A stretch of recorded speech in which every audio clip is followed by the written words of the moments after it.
L'histoire de Dior. En numéro 1, un rêve d'élégance. Depuis près de 80 ans, un nom incarne l'audace, la féminité et le luxe à la française. Dior. Mais derrière ces 4 lettres se cache l'histoire d'un homme, d'une révolution et d'un empire devenu éternel. Paris d'après-guerre, esquisse, ambiance romantique. En numéro 2, Paris renaît, Dior naît. 1946-1947. 1946. Paris sort des ruines de la guerre. Au cœur de cette ville blessée, un couturier discret, Christian Dior, ose croire au retour de la beauté. Grâce au soutien de l'industriel Marcel Boussac, il ouvre sa maison de couture. Un pari fou à une époque où tout manque, sauf l'espoir. Photo de Dior, croquis de sa première collection. En numéro 3, le coup d'éclat.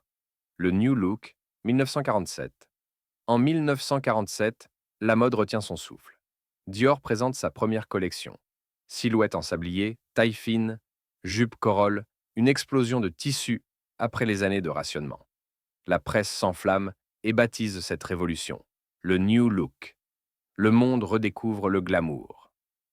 Images d'archives, applaudissements, gros plan sur la taille cintrée. En numéro 4, la conquête du monde. Années 50. Dior devient le nom que toutes les femmes prononcent avec envie. Paris, Londres, New York, Tokyo. La maison ouvre des boutiques partout. Parfums, accessoires, robes somptueuses. Dior habille une génération qui rêve de luxe. Carte animée, vitrine Dior à travers le monde. En numéro 5, le drame inattendu, 1957. Mais en 1957, tout bascule. Christian Dior meurt brutalement d'une crise cardiaque. Il n'a que 52 ans. La maison est orpheline. Qui saura reprendre le flambeau? Portrait sobre, coupure de journaux, atmosphère dramatique.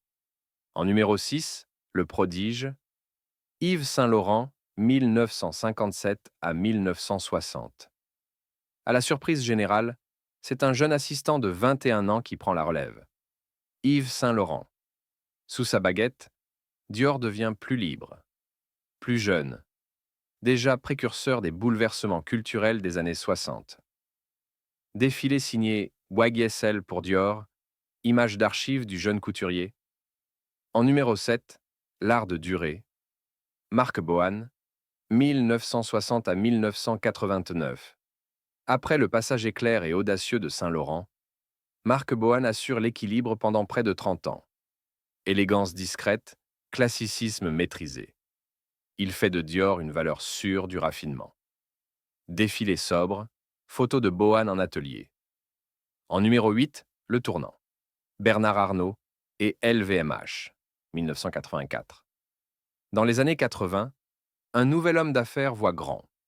Bernard Arnault rachète Dior. La maison entre dans le giron de LVMH, le plus grand groupe de luxe du monde. Dior change d'échelle, sans perdre son âme.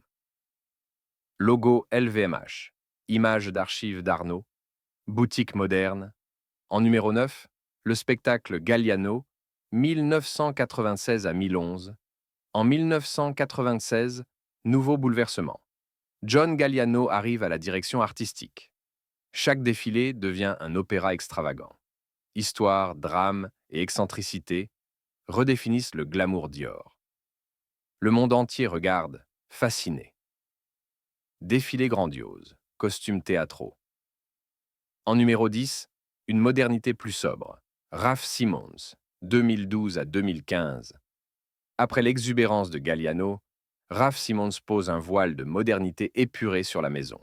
Ses silhouettes minimalistes, son architecture subtile, rendent hommage à l'héritage, tout en le projetant dans le futur. Croquis de Simons, coulisses de défilé. En numéro 11, une femme aux commandes, Maria Grazia Chiuri, 2016 aujourd'hui.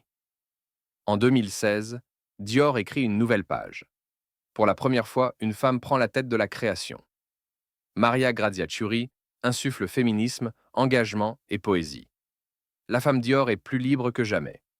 Défilé engagé, slogan féministe brodé. En numéro 12, Dior aujourd'hui, l'empire du raffinement. Aujourd'hui, Dior ne se limite plus aux robes. Mode, parfum, joaillerie, accessoires. La maison est un empire, rayonnant sur tous les continents, gardant vivant le rêve de Christian Dior. Boutiques iconiques, ateliers haute couture, campagne récente. En numéro 13, conclusion, une légende vivante. De la silhouette révolutionnaire de 1947 à l'empire de luxe d'aujourd'hui, Dior reste une promesse de beauté et d'audace. Une maison qui traverse les époques sans jamais renoncer à faire rêver le monde. Étoile logo Dior, image emblématique, musique inspirante. Et si aujourd'hui tu décidais de transformer ta vie, que tu rêves de liberté financière, de quitter ton patron ou simplement de te faire un complément de revenu, tout commence ici et maintenant. Clique sur le lien sous la vidéo ou dans ma bio, abonne-toi et active la cloche pour ne rien rater. Et surtout, lâche ton plus gros like pour montrer que toi aussi, tu es prêt à tout changer.